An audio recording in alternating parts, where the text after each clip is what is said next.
Selamat petang, salam sejahtera. Terima kasih kerana bersama dengan saya di Nazlin Unity Channel. UMNO makin panas di dalam kerajaan perpaduan gara-gara ada DAP dalam kerajaan perpaduan.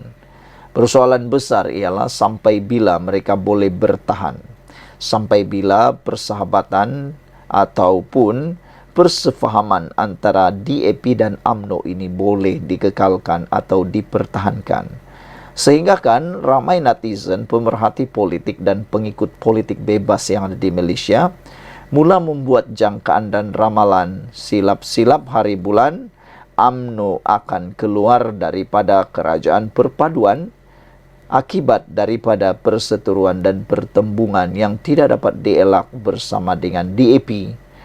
Namun demikian, ada juga yang mengatakan kalau UMNO keluar daripada kerajaan perpaduan, sebenarnya yang rugi adalah UMNO.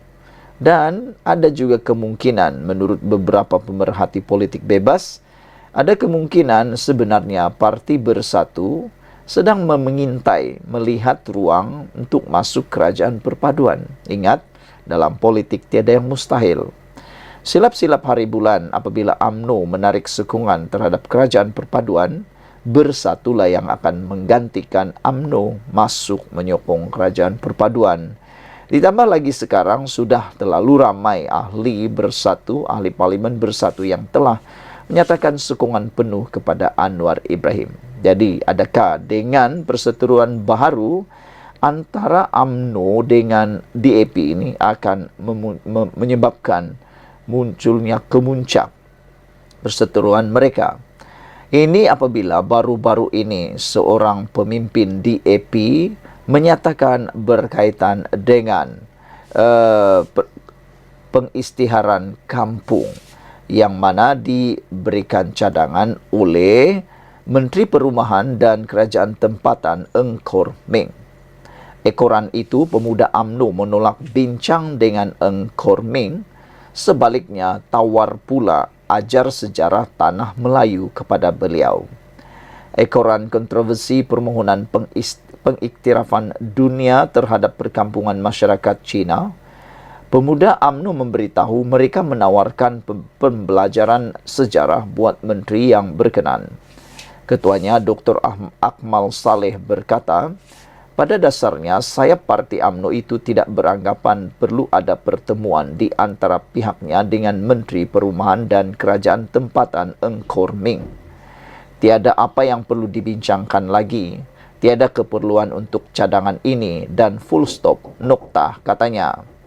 Jika nak jumpa juga boleh, tetapi kami nak ajar YB Menteri Ng mengenai sejarah tanah Melayu dan perlembagaan Malaysia sekali, katanya dalam hantaran di media sosial. Akmal berkata demikian sebagai mengulas kenyataan Ng mengenai isu pengiktirafan Pertubuhan Pendidikan Kebudayaan dan Saintifik Pertubuhan Bangsa-Bangsa Bersatu UNESCO terhadap Kampung Baru Cina di Selangor. Sebelum ini, Kementerian Terbabit dilaporkan mahu mengemukakan cadangan agar pertempatan berkenan mendapat perakuan tapak warisan dunia oleh UNESCO.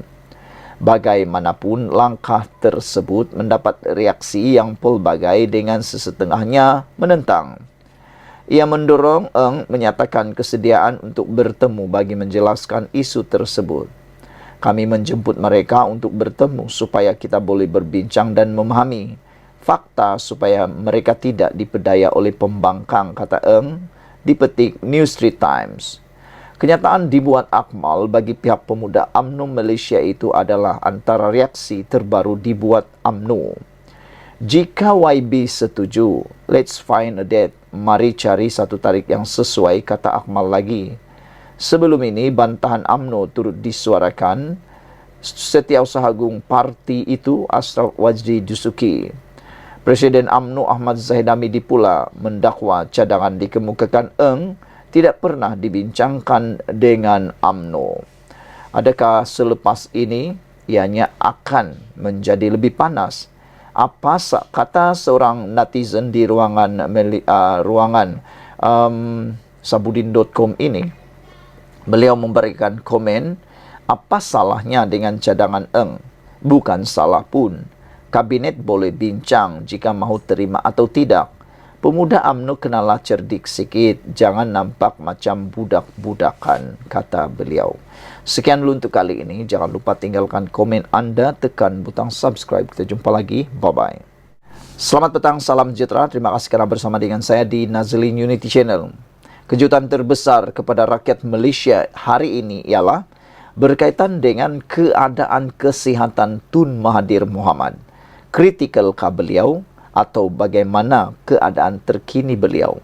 Sehingga kita difahamkan Tun Mahathir tidak dapat mengikuti bicara saman fitnah isu Kuti kerana kurang sihat dan dimaklumkan masuk IJN. Kritikalkah beliau? Ataukah sempatkah beliau menghabiskan bicara saman tersebut? Lebih-lebih lagi sekarang ini, anak-anak Tun Mahathir juga dalam keadaan yang sangat terdesak, perlu menyelesaikan pengisytiharan harta dalam masa yang sangat singkat. Jadi Tun Mahathir sempatkah untuk melakukan sesuatu? Hari ini disahkan Tun Mahathir kurang sihat, bicara saman fitnah isu Kuti ditangguh. Perbicaraan kes saman Tun Dr. Mahathir Mohamad terhadap Datuk Seri Dr. Ahmad Zahid Hamidi berhubung kenyataan berbaur fitnah isu Kuti yang sepatutnya bermula hari ini ditangguhkan ke 19 Julai kerana bekas Perdana Menteri itu kurang sihat.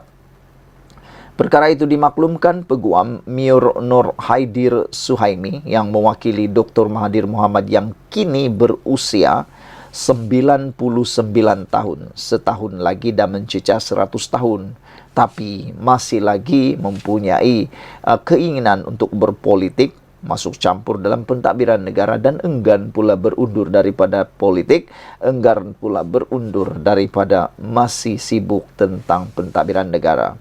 Yang lebih teruk lagi, kalau ada peluang untuk menjadi Perdana Menteri kali ketiga, mungkin atau beliau pernah mengatakan mungkin juga akan menjadi Perdana Menteri kali ketiga. Dah nak masuk 100 tahun. Selaku planatif ketika ditemui selepas prosiding kes di hadapan Pesuruhjaya Kehakiman Gan Chee Cheong di Mahkamah Tinggi di sini hari ini. Menurut peguam itu, sebelum ini Institut Jantung Negara IJN telah menghantar surat kepada mahkamah bahawa anak guamnya kurang sihat untuk hadir di mahkamah hari ini. Anak guam kami diberi cuti sakit oleh IJN dari 26 Januari hingga 18 Februari ini. Justru kami mohon kepada mahkamah supaya perbicaraan hari ini ditangguhkan. Hakim berharap tarik perbicaraan awal kerana usia anak guam kami yang sudah lanjut. Perbicaraan pada 13 hingga 16 Februari ini ditangguhkan, kata peguam itu. Tambahnya, mahkamah kemudian menetapkan perbicaraan bermula 19 Julai, 26, 27 Ogos serta 29 dan 30 Oktober. Sementara itu, ketika ditanya saksi planatif yang akan dikemukakan pada perbicaraan kelak, Mior Nur Haidir berkata, pihak planatif mengemukakan dua saksi iaitu Dr. Mahathir dan anaknya Datuk Seri Mukriz untuk memberi keterangan pada perbicaraan kes itu. Dalam pada itu, Peguam Muhammad Sahrul Fazli Kamarul Zaman mewakili Ahmad Zahid 71 tahun mengesahkan perkara itu dan memaklumkan anak guamnya dan seorang lagi saksi Sapina akan memberi keterangan pada perbicaraan tersebut.